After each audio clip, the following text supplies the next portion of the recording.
Hello everybody, welcome to Dungeons & Drams. Today we're going to be talking about magic items, but more specifically evolving magic items. Now, to my knowledge, this is not a thing that exists in D&D. I'm sure it's not a unique or original idea. In fact, I can think of like the new Final Fantasy VII that they remade a few years ago that had something similar to this. Not where I got the idea, but it exists. So here's the idea.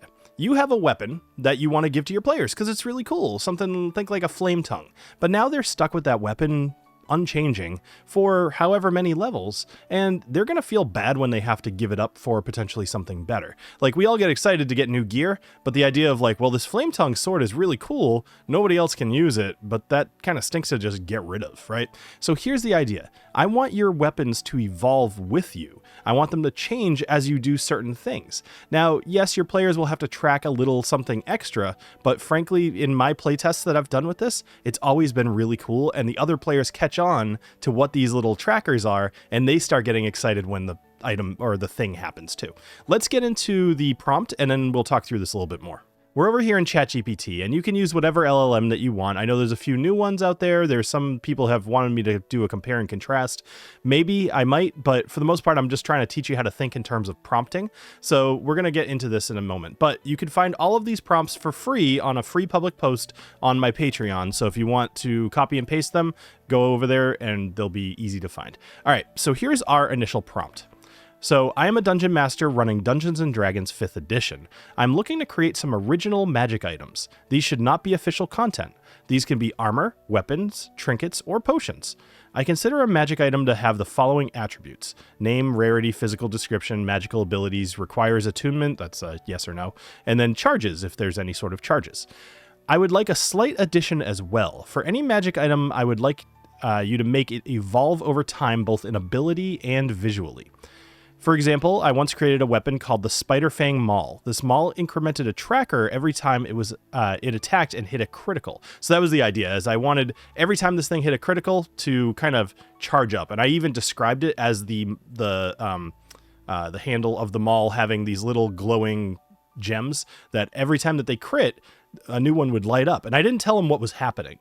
All of a sudden they were just like, uh-oh, there's only one more left. Is it going to be good? Is it going to be bad? What's going to happen? And then next thing I know, it gets a +1. So in this case, I say after 5 critical hits, it gains a +1 to hit. After 5 more, it does an additional 1d4 poison damage. After 5 more, it allowed the wielder to use the spider climb ability once per day. After 5 more, it allowed the casting of web once per day. Now, the visual style of Maul also changed, usually sprouting like fangs or little coarse hairs to be like a spider's body. And all of that was just flavor. But the rest of the ability and the modifiers, those are cool. And those were really, really exciting to hit every time. So then I ask ChatGPT if it understands. I always try to do that because it does usually prevent it from just spitting out a weapon to kind of show that it understood. But usually it'll say yes. Sometimes it'll generate it anyway. Despite my best attempts, it did produce 3 different items. However, they are actually pretty good. So let's go ahead and talk about these so you can kind of get an idea of what we're going for here. So an Abyssal Fang Blade. So this is an uncommon item initially. I like that it put that in there because I'm sure it will get better over time. It's a jagged obsidian dagger with a faint red glow along its edges. It feels unnaturally cold to the touch. Now, these descriptions are actually really cool because you could put that into something like Midjourney and it will generate a blade for you. And these are really good, especially if you want to show your players what they look like, but you don't have to do that. Make it be in their own imagination, whatever you'd like. Magical abilities. Deals an additional 1d4 necrotic damage on hit. If the target is reduced to 0 hit points, the wielder regains 2 temporary hit points. Okay, so that seems pretty cool just by itself. It requires attunement and there's no charges. Okay, over time. So after 5 confirmed kills, so these are going to be where you're getting your hit points. It gains +1 to hit and damage, and the glow turns into a pulsing ember-like effect. Okay, that's cool. After 10 more kills, the necrotic damage increases to d6.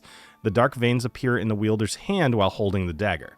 The dagger, after 10 more, the dagger can cast Inflict Wounds at first level. Once per long rest, it now whispers an abyssal when unsheathed. And after 15 more kills, the wielder can enter a blood pact, sacrificing 5 hit points to re-roll an attack once per day. The blade grows serrated, dripping black ichor.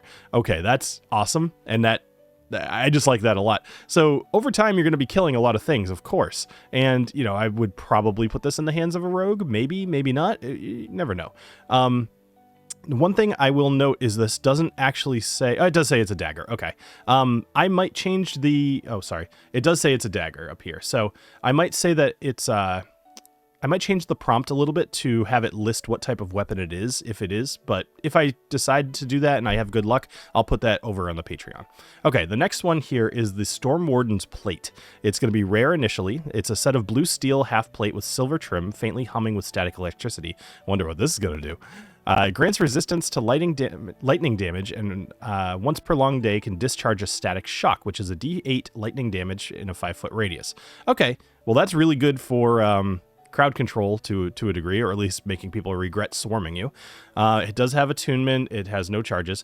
All right, so after taking 50 lightning damage, now this is going to be very campaign specific because I'm thinking about the campaign that the game that I'm running right now. I don't think there's a single bit of lightning damage in there. So obviously make your weapons and armor to fit your campaign. The armor gains advantage on saving throws versus lightning effects and crackles with electricity when struck. Now that makes sense. Maybe this is like a couple of times you get hit. All right, let's see. After 100 total lightning damage, the static shock can now stun creatures. DC 14 con save for 1 round. Lightning arcs visibly around the armor. After 150, once per day, the wearer can cast Call Lightning. Its silver trim shifts into pure electricity. Okay. And after taking 200 total lightning damage, the wearer becomes immune to lightning damage and gains a 10-foot lightning aura, dealing 1d6 lightning to enemies at the start of their turn. The armor now pulses with an internal storm with arcs of electricity surging through its metal. So let's think about that one for a minute. The wearer becomes immune to lightning damage. That's cool. And gains a 10-foot lightning aura. That feels pretty overpowered to me, but maybe not. I don't know. We'll have to see. You'd have to play that one a little bit with yourself. Also, you could always change these. Like, you're going to be the one handing out these evolutions of the item and the armor. You might have them in mind, but over time, you know, maybe somebody takes a whole lot of damage and suddenly they have this 100 total lightning damage effect, like really early on.